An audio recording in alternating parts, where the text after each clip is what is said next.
Wait,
This is Fan Electric Ghost, and this is our continuing series of song deconstructions. And we're talking about the song Feelings of Love Usually Hurt. That was actually a location that I found on Instagram. And I used it as a tag for a lot of songs in 2017 and 2018 until it kind of disappeared. Then it kind of inspired me to actually write a song. And I actually have a collection of songs on SoundCloud that use that title.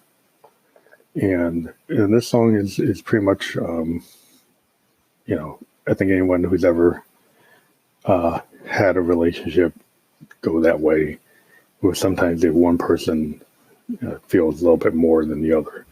And in that kind of scenario, you tend to get hurt because you put more into it, where you have more feelings than the other person.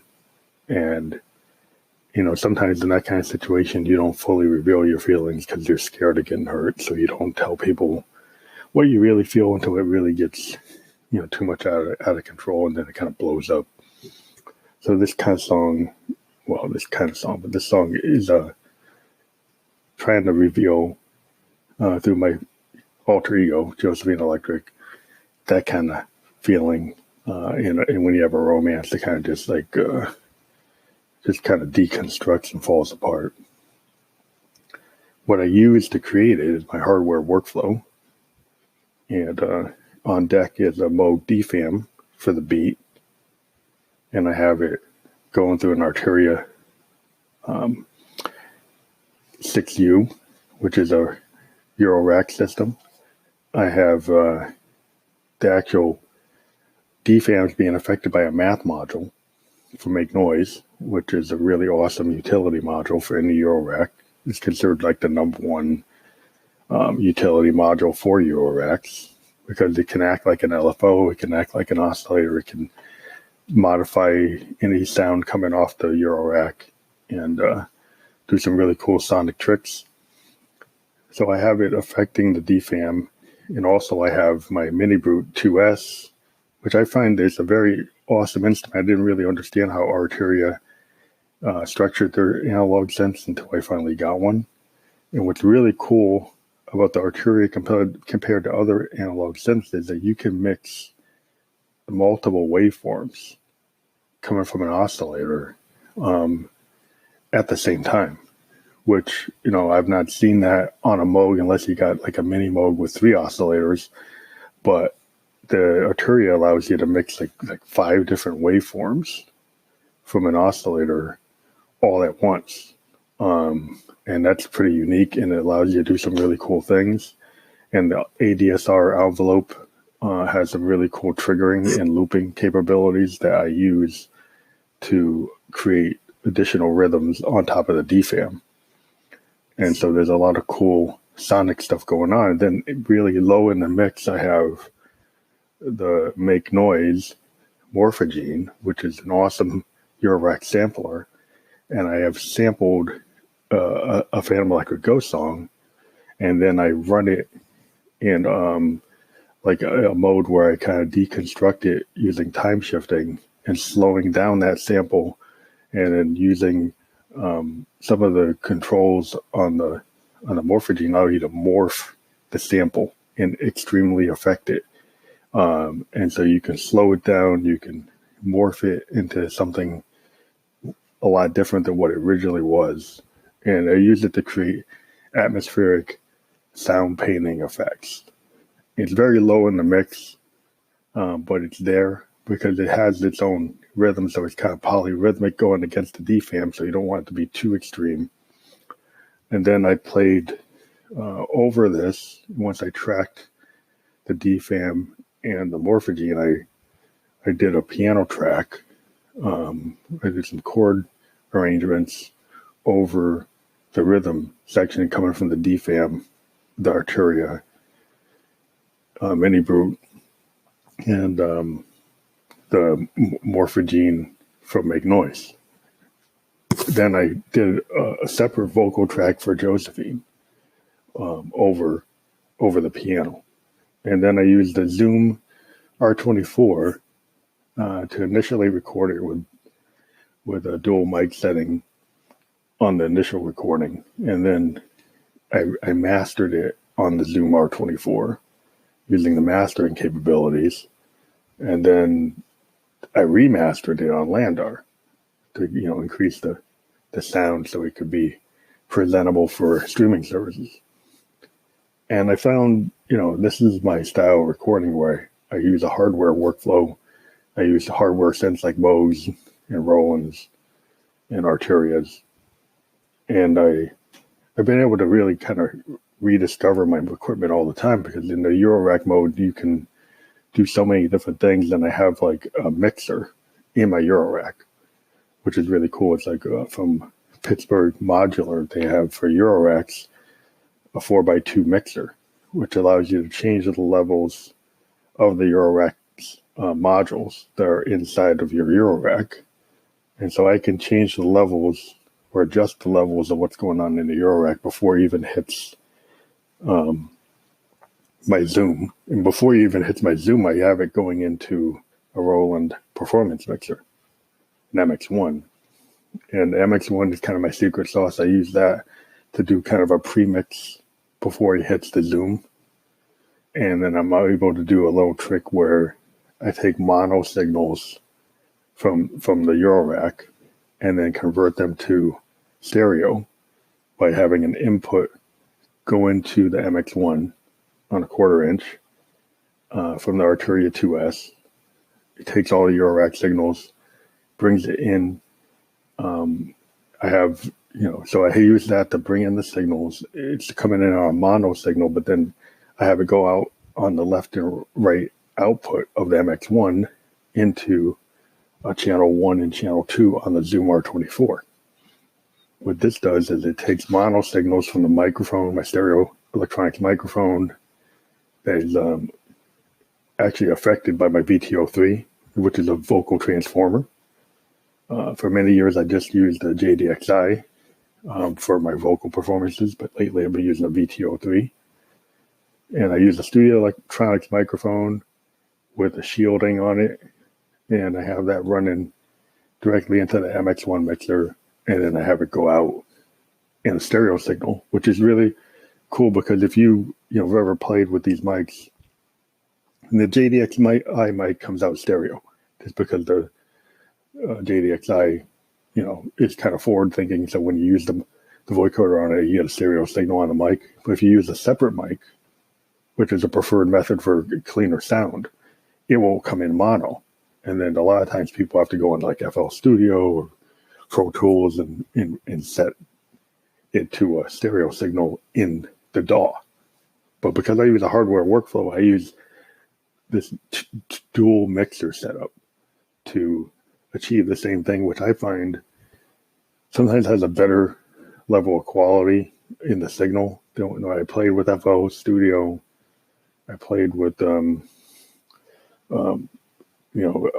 Live, and I had a stereo signal coming from my mic, and I didn't really like what it did. It kind of compressed it. It didn't have the width of the sound, the headroom that I wanted. So when I run it directly into the Zoom, I'm able to get that stereo signal in the audio quality I like. I'm sure if you use a really good audio interface like Universal Audio or even Arturia has different interfaces, maybe you can get better signal. What I found I didn't like what it did to the signal. And just when I play live, I like being able to do that stereo flip, which is pretty cool. If you play at a live show, I played in New York and stuff and use my dual mixers. It allows me to control my signal before it even gets to the soundboard. So overall, this song, is a statement that I've been working on. It's part of a collection called Feelings of Love Usually Hurt. It could end up getting on Dark Ghost, which is my next big project. I want to have a physical CD for, and potentially have vinyl versions of it. If it was in vinyl, it would be multiple vinyl records that would be released over time. I do have now a campaign on Anchor, and part of this campaign is if you want to help me create the vinyl and CD versions of Dark Ghost, it would be cool if you would contribute to our podcast through Anchor. If you could contribute the max of the $9.99 a month, it could help us toward creating the vinyl and CD versions of Dark Ghost. And this is an example of a song that might hit Dark Ghost. There's a lot of tracks on Dark Ghost already. There's over 20 tracks. But this one might replace another one that's on there. I feel it kind of... Well, we got cut off there for some reason. But what I was saying is we are accepting fan support. And we have a campaign to put out our Dark Ghost album for 2019. Possibly it could come out in 2018 if we get enough funding, but we have the ability to accept donations now. And if you guys are, in the mood to do that, it can start at $1, it can be $5, it can be like $9.99, like $10 a month. And so that money goes toward supporting the podcast and also supporting the release of a material. If we get enough people, we can work out potentially, doing deals for the supporters. For the supporters would maybe get the CDs and the hard copies before anybody else. So we can ensure that if we get enough supporters and we get their information, we would work that out. We'll be more clear on that once we see the level of support that we get. We'll just be aware if we start getting early adopters that want to help us with that we definitely will give those early adopters the first cut of the record. And we can always do nice things like sending you directly to your email downloads of exclusive material, alternate takes, all kinds of cool stuff we could send you. Original artwork we could send you through the mail. So there's a lot of cool stuff we could do if you're into it. So if you like what we're doing on the net where we're interviewing indie artists, shoot us a line through Anchor. You can send us a voice memo. You can like us. You can applaud. That's always good. You can tell your friends. We're on Spotify. We're on Apple Music, so you can listen to us in multiple places. Radio Public as well. So we're very happy about what's going on here with the net, and Anchor is our new home. We used to be on Spearman, but Anchor is the new home for Family Electric Ghost. And we said before, we're looking for a co-host, specifically looking for a female artist. who's an electronic musician or indie musician in any other genre that's into talking to other indie musicians around the world and also talking about gear. So if you're an indie musician and you're into recording equipment, you're into the conversation of, do you use a digital audio workstation, or you go live into a studio? Do you just use like GarageBand? What do you do? What kind of things are you into in terms of like acoustic, analog, digital, different types of recording methods? And, I'm a synthesist, so I'm big time into modular gear, Moogs, Prophets, Rolands, Make Noise, Arturia, any kind of gear that's cool, we're into looking at. And we're trying to get sponsors in terms of trying to see if we can get companies like Moog and Make Noise and Analog Instruments to actually provide gear for reviews. Even though we have gear we've purchased that we can do reviews, it'd be cool if we can get on that train. So thank you for listening, and we'll talk to you later. This is Van Electric Ghost, and we just did a remaster of Feelings of Love Usually Hurt. This version uses a different mastering technique to kind of bring out some of the stuff I had talked about before. I had a Make Noise Morphogene track that's a little below it, and there's some stuff from the Arturia that comes out a little bit more in this version. The version that we have is the second part. The second part version that's remastered is called Ode to Vixonian Lyre. And this version just has a different mastering, so you can kind of tell the difference between this version and the previous version. And let me know what your thoughts are. Thank you.